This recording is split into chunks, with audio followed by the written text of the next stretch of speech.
Hi guys, fellow anxious, stuck at home artist here. I know this is a pretty tough time for a lot of people, myself included, trying to keep yourself on track or focused on any creative endeavors you might have, or just trying to keep some sense of normalcy going on in your own life. And I just wanted to share a few tips that I have implemented for myself.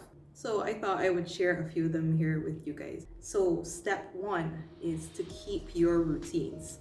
I know it's really hard. You're working from home. You're really tempted to just roll straight out of bed, come to your desk and sit down and start working. But trust me, you do not want to do that. If you're anything like me, I thrive on routines and keeping myself doing the things I was accustomed to doing before the whole quarantine thing happened has really helped to keep me on track. So I would suggest you take your usual morning bath, get yourself ready, fix your hair, put on something cute. It doesn't have to be something overly fancy. But for me, all these sorts of things kind of boost my mood. I can't just roll out of bed and be able to start working in a good headspace, without my morning bath, for example. All the things you were doing before, if you used to style your hair or treat your nails or paint your nails, all those fun little things that you did that were part of your weekly and daily routines, I would suggest keeping them. Number two, find a good workspace. I know since you're home now, it could be tempting to just lay in bed and try to get some work done. But sometimes the bed really isn't the best place for you to have a productive work day. Find somewhere in your house that is comfortable and you have a structure put in place where you can work efficiently. So for me, that's my work desk. All my art tools are laid out and I try to keep it as neat as possible, and all my tools are there within reach. So I don't have to break my workflow during the day to go looking around for things. Everything is right here where I need it, and it's really helpful to keep me on track. Step three, fight your anxiety with coffee or tea. For a lot of people, the general thing for coffee is to make you wired. But for me, especially if I'm in an anxious spell and I can't concentrate, coffee helps to ground me and keep me focused on the things I'm trying to do. It seems a little strange. It's not like a cold turkey, I need a fix now kind of thing, because I actually don't drink coffee very often. If you are feeling a little antsy and you can't get settled, I would suggest trying coffee or tea to help, get you in the mood for work. Number four, listen to music.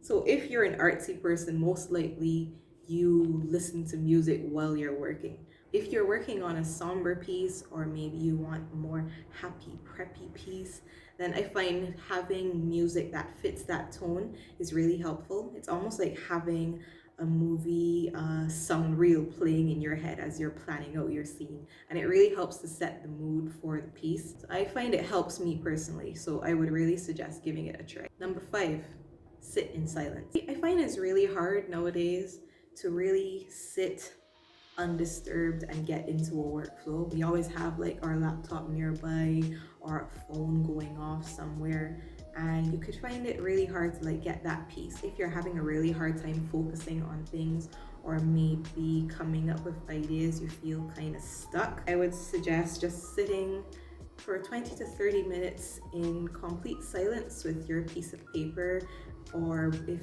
you're not going to sketch but you're brainstorming, just sitting in silence and trying to plot out your ideas could be really helpful to get you into that really good flow state, I think they call it, and you could come up with your best ideas during this time. And once you've got that ball rolling, you could turn on your music to whatever tone you want for your piece and really get to creating something interesting. Step six, take a nap. Sometimes when I'm really anxious and I can't settle down, I can't get focused on anything, sometimes you're just tired and your instinct is to push through it, I can get this done kind of thing. But if you're tired, take a nap. If you're anxious, also, sometimes for me, it helps to just go take a nap. It's like a nice little reset for the brain. And I find it helps me. I often wake up rejuvenated, I'm no longer anxious, and I can get back to whatever I was trying to do in a much clearer headspace. If you are going to take a nap, and to make sure that it is a nap, I would suggest you set a timer for 30 minutes. They say that's like the best length of time to take a nap. Any longer than that and you could end up being more tired than you went to sleep. So I would suggest giving that a try as well. Number 7, get inquisitive. Go outside and examine your surroundings. Take in all the little details. There are endless things outside for you to be fascinated by if you just give yourself the time to relax and enjoy them. Go look at all the tiny little flowers on the weeds outside. Go look at the clouds and examine the shapes and what creatures you can see in it. And you would be really surprised how these subtle and simple things can really jog your creativity. Number 8, take a break from your work. If you're an artist, I know you know the feeling of sitting down staring at a piece and it looks like the worst crap you have ever put to paper. But trust me, if you've been working on that piece for a while, most likely your eyes are just tired.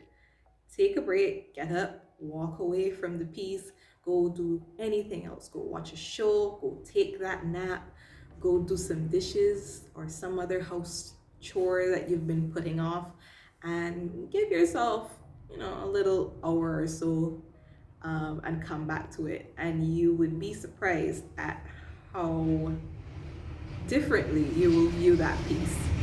Number 9, focus on the fundamentals. Pick an area of art you're weaker in and focus on that. For me, right now, that's honestly a good deal of things, but mainly since I like to draw characters and people, that would be anatomy and gesture. But you can pick any area of the art fundamentals. I'd suggest go looking them up online. The good old Google machine would have some really good resources that could help guide you in the areas you realize you need some help with. So for example, if you're into painting backgrounds, then maybe composition could help you. Or if you're like me and you want to get better at drawing people and characters, then an anatomy or a gesture course would really help you to nail down things like proportion and body language, expressions, those sorts of stuff. There's some really good resources online, like lineofaction.org. They have like a class set up where you can pick the amount of time you want to spend studying poses, and they also have animal references and things for facial expressions as well.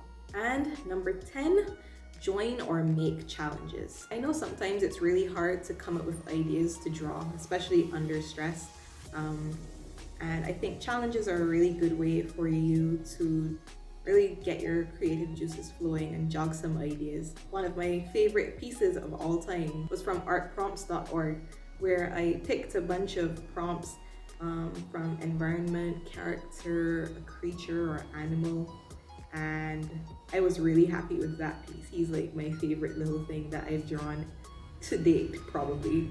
But yeah, art prompts can really help you think up of ideas that you wouldn't usually think to create just based on the things you're accustomed to drawing. Also, browse social media. There are a lot of monthly challenges that are going on. Right now it's May, and mermaid is a really big one. You can look up prompts online or probably just create the mermaid you feel like creating that day. You don't have to follow it every day either. You can just create when it suits you. But those challenges I find, like Inktober as well during October, really helped me to push myself and create some really interesting things that I don't think I would have come up with otherwise. So get you and your friends on board with some art challenges and dare each other, push each other to create fun things and just have fun. Don't turn it into this overly serious competition, but it could be really helpful for you. And that's it. Those are my 10 simple tips. I am, again, by no means an expert at any of this, and there are days where I barely follow any of the things on this list. Sometimes you just really feel bleh, and you don't really want to do anything, and I guess that's fine as long as you're having more productive days than not. I feel like being productive and getting things done, especially in a time like this where you could be lounging around and probably feeling kind of useless or down in the dumps, getting something done, especially something nice done, really helps to boost your mood, and it will keep you sane during this time. So that's it for me, guys. I'll see you guys next time.